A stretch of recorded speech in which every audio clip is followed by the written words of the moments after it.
motion. Dynamic and ever-shifting. Here, natural forces play out before our eyes on a journey that turns rock to dust.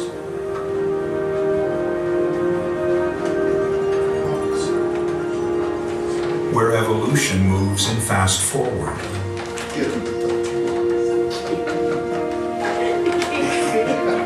And life adapts or disappears.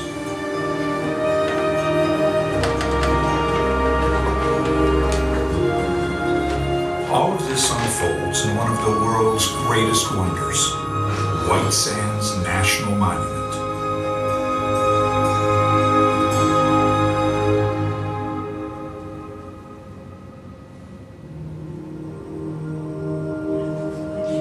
A vast dune field, blinding in the midday sun. Soft and textured in the early morning and evening light.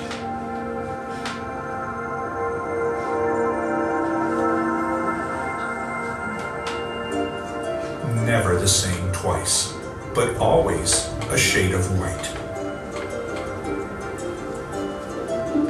275 square miles of sand, and none of it is the typical darker quartz variety found in most other dune fields. It's made of gypsum, the same white material used in plaster and drywall.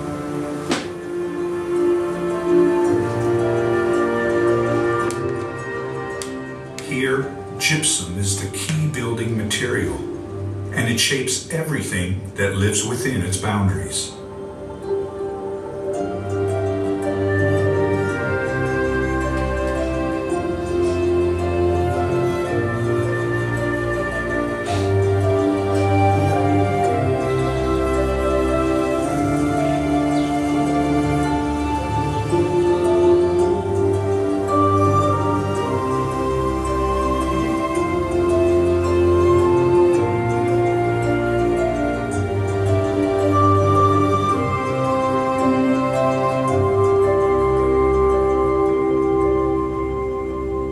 White Sands is the largest gypsum dune field in the world, an island of white surrounded by the vast Chihuahuan Desert.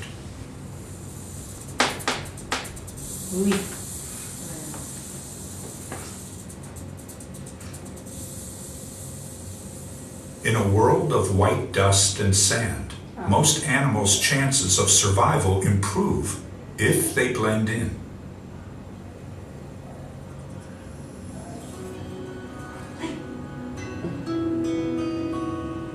Many animal species at White Sands have become lighter colored, avoiding detection and staying cooler in the hot sun. White Sands is one of the best examples in the entire world of the process of adaptation. In the surrounding desert in New Mexico, most of the animals are dark to match the dark environment. At White Sands, many different animal species have evolved to become white to match the dunes. This is most obvious in some of the lizard species, which you'll notice are very light in color and that they match their background very well. A few thousand years ago, when the white sand dunes formed, lizards would have come into that new environment and they would have been dark.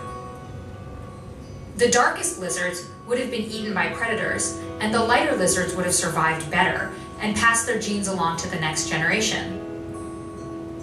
Over time, the lizards evolved to become lighter and lighter, until we have what you see today.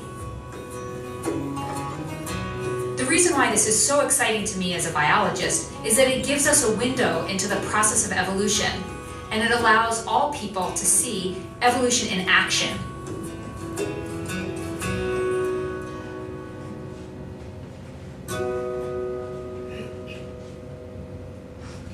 It takes a perfect combination of water, wind, and other conditions to create White Sands dune field. The key ingredient, gypsum, comes from the surrounding mountains, which are rich in the mineral. Snowmelt and rain dissolve the gypsum, and wash it into mountain streams. The gypsum-infused water runs down the mountainsides. Then from the mountains, it flows to the lowest point in the monument, Alkali Flat and Lake Lucero on the western edge of White Sands. When this water evaporates, it leaves the gypsum behind in the form of selenite crystals. The crystal is softer than a human fingernail and easily splits apart. Wow. This is where the gypsum might come to rest if it weren't for another force that shapes White Sands, the wind.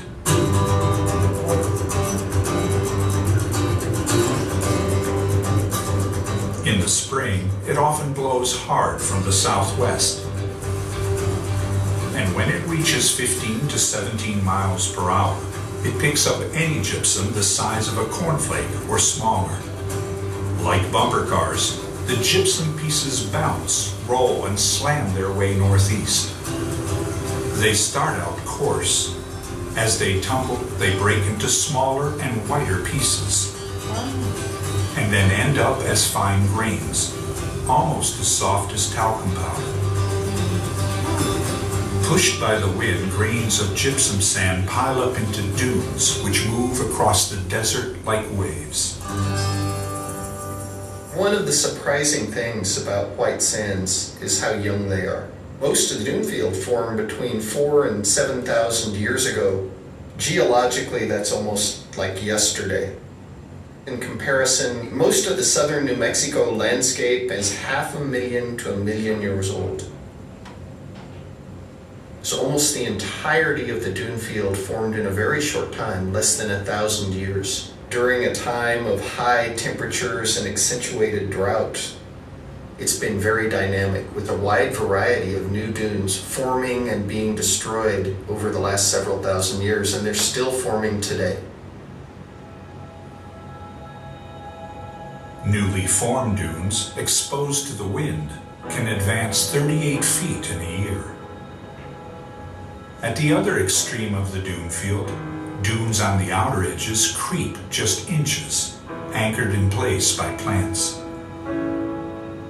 At the heart of the field, dunes move about 12 to 15 feet a year. Here, sand rides up the windward side until it reaches the crest, often rising 60 feet from the floor. As the dunes advance, they swallow up everything in their path. To survive, plants must adapt to the dunes' constant movement. Grasses grow quickly, and before they're covered by the dunes, scatter seeds that winds carry to other open areas. Dunes can engulf stationary yucca plants. To stay above the surface, they grow a longer stem. They stretch as the dune rises. There might only be 10 feet of the yucca showing on the surface, with another 30 feet running down into the dune. But when the dune moves on, the yucca can't support its long stem and collapses. Another strategy is for plants to build their own structure in the shifting sand. Sumac creates shaggy-topped pedestals out of the gypsum. Its roots draw water up through the soil. Gypsum around its roots hardens like the base of a statue. It creates a stable home for the sumac and a microhabitat for animals. Burrow interiors can be 30 degrees warmer than the dunes in winter and 30 degrees cooler in summer, when temperatures can soar to over 100 degrees Fahrenheit. Sheltering during the day, most of White Sands animals come out when it starts to cool. We rarely see these animals, just evidence of their comings and goings, or a brief sighting of the most secretive at dawn and dusk.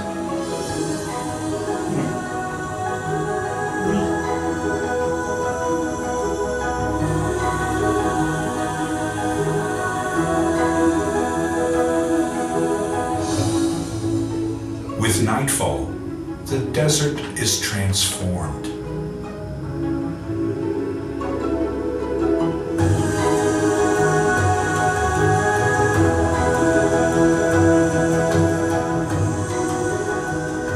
It becomes another world, which most of us only glimpse when a kit fox or other animal strays close enough to trigger a remote camera.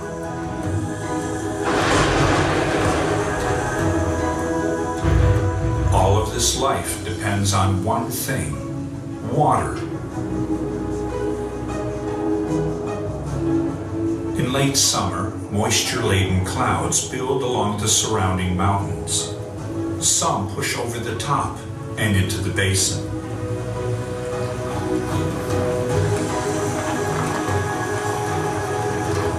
Thunderheads roll across the monument. Scattered showers grow into downpours.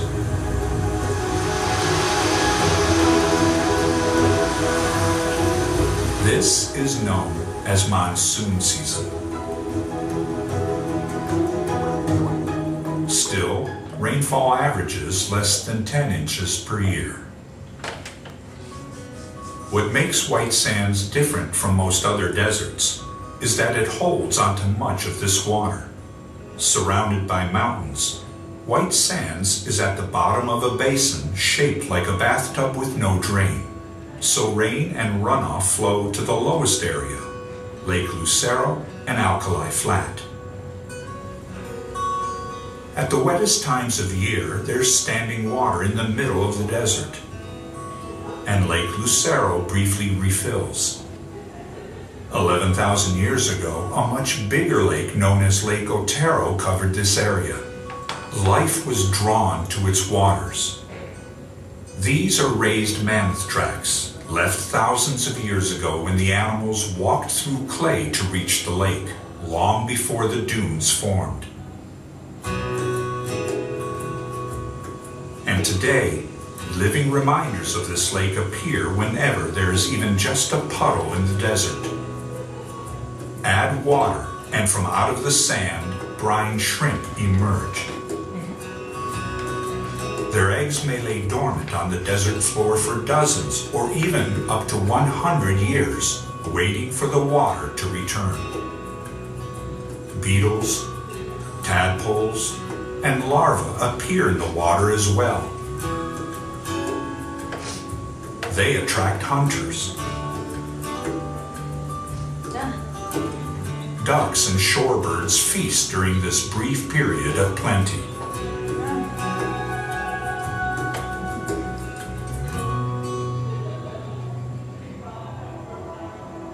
After the rains stop, the lake and puddles dry up.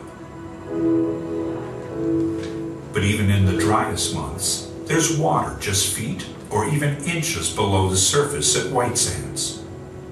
Native Americans knew how to find it. This was Apache land. Mom always said and Dad always said that water is abundant here. But it's just that you have to know what to look for. You dig a hole, the water will seep out at night. So in the morning when you rise, the water's there that you can drink. When the water table is high, the grass can grow thick and green.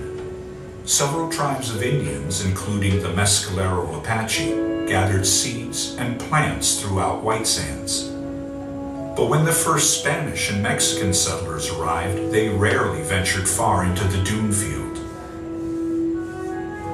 And in the late 19th and early 20th centuries, cattlemen built ranches in the grasslands on the edge of the dunes. They dug wells and constructed cisterns to support as many as 8,000 head of cattle. But overgrazing and drought killed off the grass, bringing this era to an end.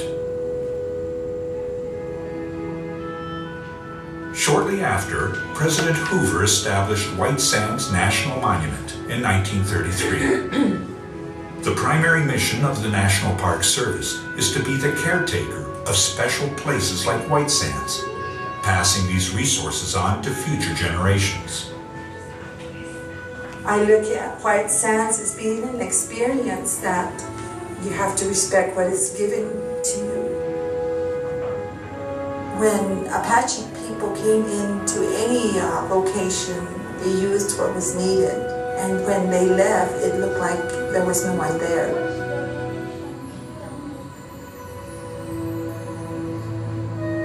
For thousands of years, White Sands provided Native Americans with physical and spiritual sustenance.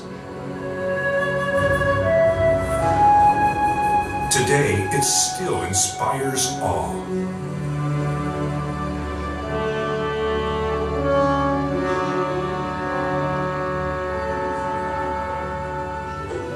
Forces that shape the land, plants and animals, have the power to fire the imagination and transform us. White Sands, a natural wonder unlike any other on Earth, protected by the American people for all to experience and explore.